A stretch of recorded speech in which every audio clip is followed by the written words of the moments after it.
how to change your life for the better in your job environment. Having a great job environment affects you probably more than you think. So in this video, we're going to explore how your job environment affects your life, what you do to need to change your job environment and how to look at it, and then how to take action and commit to having a more positive and better job environment. With that being said, I promise you by the end of this video, you will understand how to improve your job environment and actually how much it affects your life.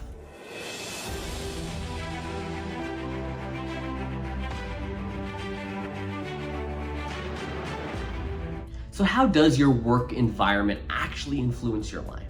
Well, for starters, the first thing it's actually going to do is it affects your productivity and efficiency.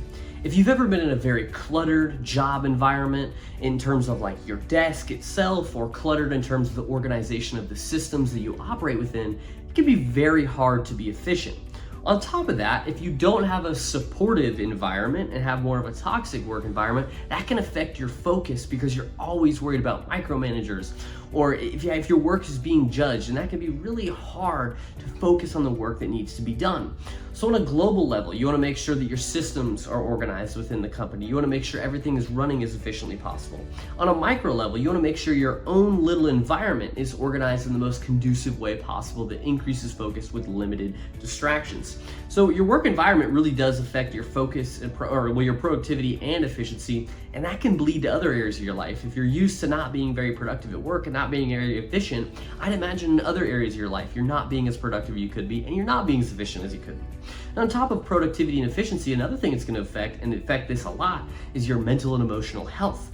If you don't have a positive work environment, that's going to increase your stress, lower your job satisfaction, and lower your joy. But if you really find yourself in a good company culture and an organized environment, that will lower your stress, increase your joy, and make you feel better about your job overall. So it really does affect your emotional and mental health by having if you have a cluttered work environment, or you have terrible culture within your company, whatever it may be, that will affect your mental and emotional health. Another and one final thing, it will affect your career growth. You're like, how would your job environment affect your career growth? Well, if you have a job environment where the culture promotes learning, promotes collaboration, and promotes recognition, that'll help you grow. Because when you're under people learning skills and it's promoted, that's the culture within your company to collaborate with people and learn from people, that'll help you just get better. But if it's not like that, if it's ultra competitive, no one wants to help each other out, and there's no recognition for the work that gets done, you probably are going to find yourself stuck. So it does affect your career growth to have a negative or positive job environment. So your job environment really does affect your life, especially your mental and emotional health, especially your career growth, and definitely your productivity and efficiency. The second piece of this is going to be to actually assess your current situation. In your current job, what is the company culture like? What is the team dynamics like? What is the micro environment or area look like? So on the global level, what does the culture look like? What does the team dynamics look like? Things like that. And also in your micro area, what does that look like? Are you really disorganized? Are you really organized? It promotes the productivity. Ask yourself, what does your current situation look like? Because we'll use that later. After you've assessed your current situation, you want to look at what needs to change. Does the organization of the micro or macro level of your company need to change? Does the culture need to change? Does the team need to change? Do you need to add more boundaries, whether that's with distractions so you're more productive, or boundaries outside of work so you can have better work-life balance? Does the growth opportunities need to change? What things need to change? So you're gonna take your current situation and then ask yourself, what are the things that need to change? And you can ask yourself this by asking, what would amazing look like in a year from now? And if amazing looks like the same situation, well, you're blessed, or you've done a lot of work to get to that point. Or if you find, you know what, amazing looks a lot different than your current situation, that's okay. You just have a lot of work to do to get there. Because once you've asked yourself, what do you want to change? It's time to set some goals around that. Okay, do you want to set goals around handling people? Do you want to be better with handling people so then you can promote that culture change? Maybe you have a lot of micromanagers. How can you not be a micromanager within your work? Or how can you challenge others to not be a micromanager? On top of that, how can you implement those behavior changes to then show others around you and set that example? On top of implementing changes in behavior, what other goals can you set maybe with your organization, your desk? Maybe your desk is super messy and has a lot of distractions. What goals can you set around that to make sure you're being as productive as possible? Especially if you're self-employed, that is crucial. If you just work from home, you want to make sure that your area and your room you're in is very clean and very focus driven and productivity driven. After you've looked at your goals you want to set, it's finally time to align your environment. So what needs to happen to align your environment to change your life for the better?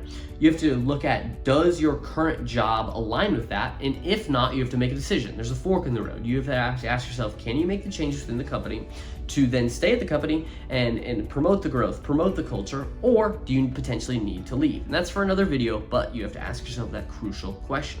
And that's going to be assessing and setting clear goals and looking at your current situation within this process. The third and final piece is going to be take action and committing to making change. You can't just sit back and think about these things. You have to be active. And the way you can be active, the inputs you can put in, which I always like to give actionable steps within my YouTube videos, is to have the hard conversations. Maybe you have a manager that is a micromanager. What do you need to do? What do you need to talk about to change that? Maybe company culture is a problem. What can you do? What behaviors can you implement tomorrow to lead by example?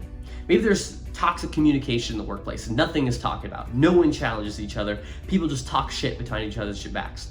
What can you do to try to create more direct communication? And ask yourself, what behaviors can you implement? Because once you do that, you can start having the hard conversations necessary. You can start changing the behavior. You can start asking those really important questions that can drive company growth and help you grow your career because you change company culture. On top of that, you need to start advocating for yourselves and advocating for others. Maybe there's a lack of recognition in the company. How can you recognize people? Even if you're the lowest man on the totem pole, how can you just give a meaningful compliment that people can learn from? So those are the actionable steps that you can take with this. It's crucial going to be to lead by example. That's probably the biggest thing that you can do. And then also asking questions in those hard conversations. Personally, I know that there may be a fear of getting fired because of asking a hard question. I would rather get fired for challenging the status quo of a company that I hated working at, because either way, I made an attempt to change what I'd be proud of doing myself, or I do make a change and the company is better for it. So you want to take action, and also you want to invest in professional development. Commit to always learning more. Commit to always learning how to be better within your job environment. You'll probably never have a perfect job environment, and there will always be areas of improvement. So how can you, as a worker, as a leader, as a manager, whatever it is, how can you continue to learn more, continue to learn from those who are better than you and those below you? Maybe you are a manager in a company and someone brings up a really good point. How can you learn from that point and start to implement it and create meaningful change within a company so people love working there and you love working there? And the final thing you want to do is set boundaries. Set the necessary boundaries in culture, in behavior, action, work-life balance to make these changes to change your life. Because you need to have boundaries, whether that's keeping your desk clean, maybe it's boundaries with that manager, maybe it's boundaries with your action itself. You're like, you know what, I no longer accept this lack of action I'm taking, not having hard conversations. I'm going to set a boundary with myself that I'm going to call it out when I see it. I'm going to challenge people because that's the person I am. Whatever boundaries you need to set, you want to take action and commit to those boundaries so it makes a meaningful change to the rest of your life. So that was how to change your life for the better through job environment. If you like this video, please comment, because then I know to make more of these videos. And maybe you could comment even the things that you want to change in your job environment, because then you'd be more likely to stick with them when you say them out loud like that and you write them down. With that being said, I'll see you guys in the next video.